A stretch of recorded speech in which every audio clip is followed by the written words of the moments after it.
कहीं कोई गलती हो जाए, कोई शब्द इधर से उधर हो जाए तो पहले ही माफी मांगती हूँ उसके लिए।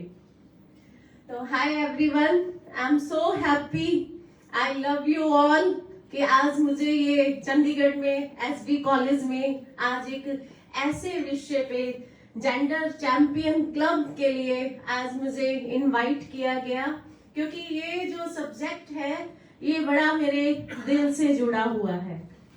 आज जो मनीषा गुलाटी आपके सामने पंजाब स्टेट विमेन कमीशन की चेयरपर्सन बन के खड़ी हुई है, इसकी एक स्टोरी जेंडर इक्वालिटी से ही मैच बहुत करती है, क्योंकि हमारे समाज में कोई किसी का स्ट्रगल देखना नहीं चाहता।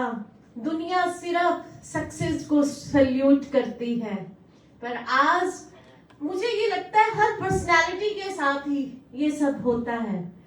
आज हमारे जितने भी ये बच्चे हैं कल को कहीं ना कहीं किसी ना किसी सीट पे जाके बैठेंगे, पर अब जो इनका स्ट्रगल चल रहा है अपने आप से, अपनी इमेज से, अपनी पर्सनालिटी से, समाज के ठेकेदारों से, लोगों से, अपनों से, घर वालों से, इन सब से हमारे बच्चे गुजर रहे हैं। तो ये सारा स्ट्रगल, ये बड़े स्ट्रॉन्ग बच्चे हैं, निकल के आएंगे बाहर, पर फिर भी कोई इनकी इस स्ट्रगल को देखना नहीं चाहेगा, क्योंकि दुनिया का जो असूल है, जो हमारी मेल डोमिनेट सोसाइटी है, जो हमारे समाज के ठेकेदार हैं, उन्होंने सिर्फ एक असूल ये बनाया हुआ है कि हम सिर्फ और सिर्फ सक्सेस को ही सल्यूट करेंगे। तो आज का जो टॉपिक है जेंडर इक्वालिटी, उसकी सबसे बड़ी मुक्तभोगी मैं खुद रही हूँ। मेरे अपने घर में ही, अपने परिवार में ही मेरे भाइयों को प्रायोरिटी पे रखा गया। हमारा टाइम था, मानते हैं उस टाइम पे टेक्नोलॉजी नहीं थी, समय बदल रहा है, चीजें बदल रही हैं, पर शादी के बाद भी एक टिपिकल पंजाबी फैमिली में आने के बाद भी यही महसूस हुआ कि नहीं, बेटे बेटे हैं, बहुओं को तो सिर्फ एक मेड बना के लाया जाता है, ये मैंने महसूस किया। पर मेरा एक ड्रीम था जिसने मुझे सोने नहीं दिया कि क्या मैं एक काम वाली बन के आई हूँ इस घर में, क्या ये मेरी पर्सनालिटी है? नहीं, मैंने अपने आप को हर रात रो के अगली सुबह फिर स्ट्रॉन्ग किया कि नहीं, मुझे कुछ बनना है, अपने आप से प्यार करना है। उठी और एक ऐसे छोटे से जिले तरन तारण में जहां मेरी शादी हुई, टेररिज्म का उस टाइम पे बहुत जोर था, मैंने अपने आप को खड़ा किया। NIFT फैशन टेक्नोलॉजी का जो दुनिया में सबसे बड़ा कॉलेज है दिल्ली, वहां पर मैंने एडमिशन ली, ग्रेजुएशन शादी के बाद कंप्लीट की। अभी रितु मैम लास्ट मंथ मैंने पोस्ट ग्रेजुएशन क्लियर की है, मैंने MA पास की है, क्योंकि मुझे लगता है जीवन में सीखने के लिए कोई उम्र नहीं होती। हमारी जो अपनी पर्सनालिटी है, हम जब तक खुद अपने आप से प्यार नहीं करेंगे, अपने लिए नहीं जिएंगे। ये जेंडर इक्वालिटी सिर्फ और सिर्फ किताबी कीड़ा एक शब्द बनकर रह गया है। औरत और मर्द को समानता का अधिकार मर्द को कानून में नहीं है, और पब्लिक लाइफ, प्रोफेशनल लाइफ में औरत को समानता का अधिकार नहीं है, और होगा भी नहीं जब तक हम औरत का सम्मान नहीं करेंगे। जिस दिन से औरत का सम्मान होना शुरू हो गया, समानता अपने आप आ जाएगी। तो उस दिन इस शब्द का मीनिंग रह जाएगा जेंडर इक्वालिटी।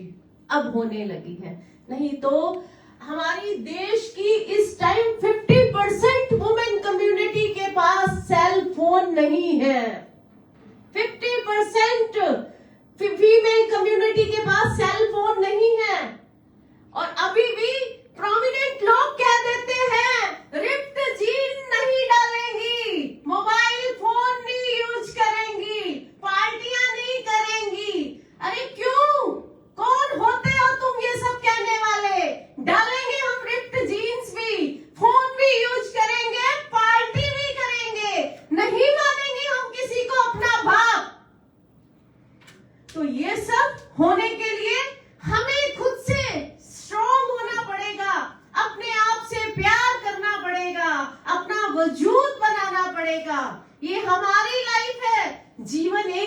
मिला है, हमें अपनी शर्तों पे इसे जीना है, पर फिर भी हमारे फैमिली मॉरल्स है, हमारे जो संस्कार है, हमारे पेरेंट्स का जो एक सैक्रिफाइस छुपा हुआ है, हमारी इस परवरिश के पीछे अपनी बाउंड्री हम खुद ही फिक्स करेंगे। और हमारे बच्चे आज इतने समझदार हो चुके हैं, हमारे बच्चों की फ्रीडम पे कोई क्वेश्चन मार्क नहीं होना चाहिए।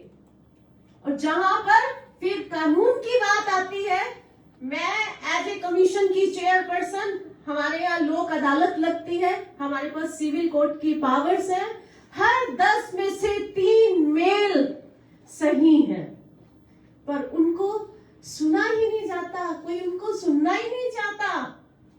और इससे भी बहुत सारी फिर कानून में बहुत सारी चीजें रिलेट करती है कि कहाँ क्या सुनवाई हो रही है और कहाँ क्या इन्फ्लुएंस हो रहा है।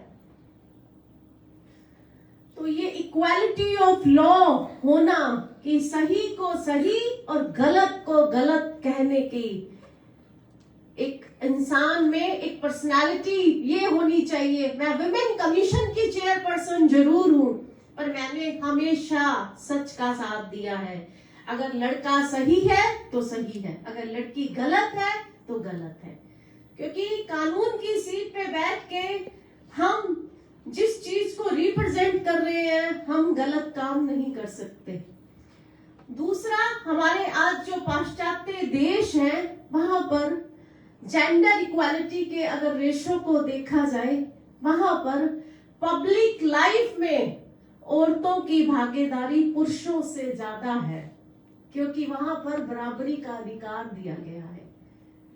वहां पर महिलाएं भारी है पुरुषों पर फिर भी हम इसे जेंडर इक्वालिटी ही कहेंगे।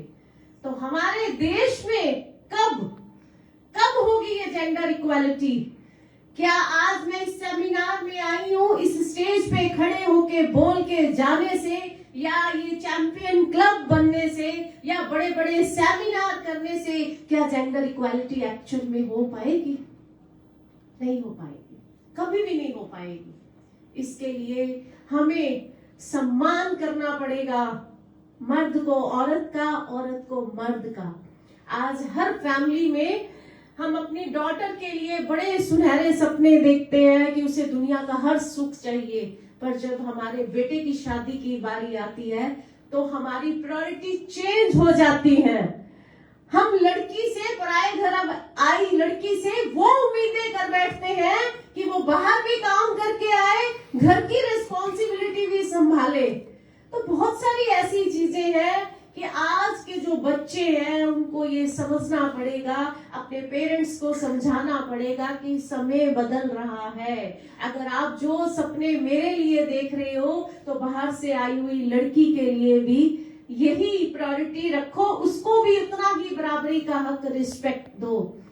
अभी रिसेंटली मेरे पास लास्ट वीक एक केस आया, एक लड़की का हस्बैंड बाहर है, फॉरेन कंट्री में, उस लड़की के 2 बच्चे हैं और उसका वीजा आ चुका है, बच्चों का वीजा आ चुका है, पर वो जाना नहीं चाहती क्योंकि चीजें खराब होनी यहाँ घर से शुरू हुई। उसकी मदर इन लॉ ने मेरे को कंप्लेंट की लड़की की, ये हमारे पास जाना नहीं चाहती। मुझे बड़ा इंटरेस्टिंग मैटर लगा कि हस्बैंड बाहर है, वो इसे कॉल कर रहा है, हाई क्वालिफाइड लड़की। हमने लड़की को संबंध डाल के बुलाया, उसकी फैमिली को, उसके फादर आए साथ और मदर इन लॉ ने कंप्लेंट दी, वो भी आए, बातें शुरू हुई। तो कंप्लेनेंट मदर इन लॉ थी, पहले कंप्लेनेंट को सुना गया कि क्यों नहीं जाना चाहती। लड़की बड़ी शांत क्वाइट बैठी रही, बड़ी हाई क्वालिफाइड थी, मैं उसकी एजुकेशन सुन के हैरान रह गई, बड़ी स्ट्रेस में थी कि कमीशन ने आज मुझे बुलाया, पता नहीं कमीशन क्या डिसीजन दे देगा।